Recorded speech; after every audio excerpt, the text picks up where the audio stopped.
Welcome back. The King of Denmark is set to visit Greenland next month in a show of support for residents on the Arctic island. And of course, this follows recent tensions with the U.S. over Greenland's future.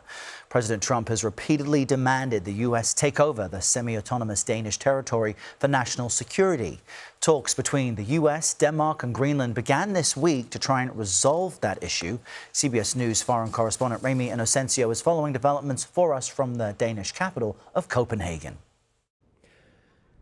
Errol, good morning. Yes, I spoke to former U.S. Ambassador to Denmark, Rufus Gifford, who's been here over the past few weeks as these tensions between the two countries have been simmering. He is very much loved by Danes now and when he was ambassador. Last night, he spoke at an Arctic security panel, and he said that Trump's policies are weakening U.S. national security around the world and weakening the trust of America's allies. Trust is something that takes years to earn and can go away with a snap of a finger. The sad thing is that this is a country that has marched in lockstep with the United States on virtually every issue for the last 80 years, fought and died alongside Americans. And frankly, I think the manner in which they've been treated by the Trump administration it would have been unthinkable just a few short years ago. What has President Trump said that has angered you the most? When he said that soldiers that our NATO allies did not send folks to the front lines in Afghanistan.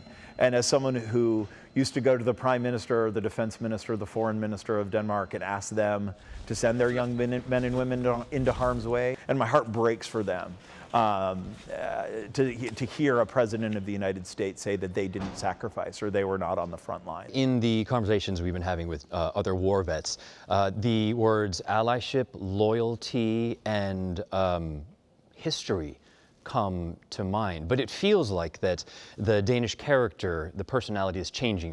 This is all still very new and raw and fresh. Countries like Denmark are sort of experiencing phases of grief right now. There was a shock at the beginning that these kinds of words would come out of the mouth of the president or the vice president. Then there was a sadness that they may have lost to something, an alliance that has meant so much to them over the years. And now it's a bit of anger. In your eyes, in the eyes of the Danes, what has America lost in all of this? I think life without friends is a lonely life. I think superpowers rarely have friends that they can count on who will literally die alongside you, defending you. That is what Denmark is. When you lose a friend, it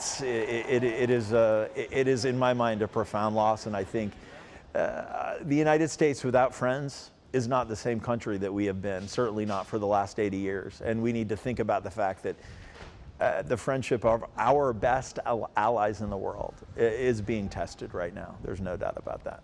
And proof of that is a silent march against the Trump administration towards the U.S. Embassy set for tomorrow. It starts from right here. This is Copenhagen's citadel, and this is the site of a national memorial that honors Denmark's war efforts and its sacrifices to support its allies around the world.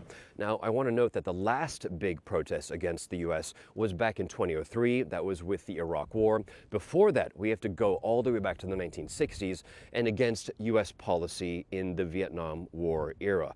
Proof here that Denmark's demonstrations are very, very rare. It's not really the culture, and it takes a lot for Danes to get angry. Back to you. All right, Ramy, thank you.